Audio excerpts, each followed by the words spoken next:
বাংলাদেশ প্রাথমিক সহকারী শিক্ষক সংগঠন ঐক্য পরিষদ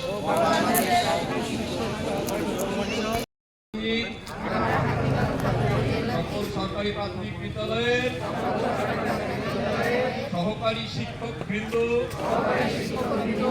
এই থাকলেও জারি করতেছে না, সেই মর্মে আমরা প্রজ্ঞাপন জারি না হওয়া পর্যন্ত আমাদের কেন্দ্রীয় কমিটির কর্মসূচি রয়েছে, সেই কর্মসূচির অংশ হিসেবে হাতে পারবেন না। আমরা কিন্তু ঠিকই তথ্য রাখছি।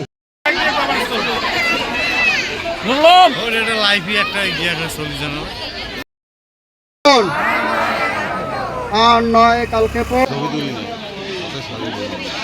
পালনে প্রতিজ্ঞাবদ্ধ থাকবো।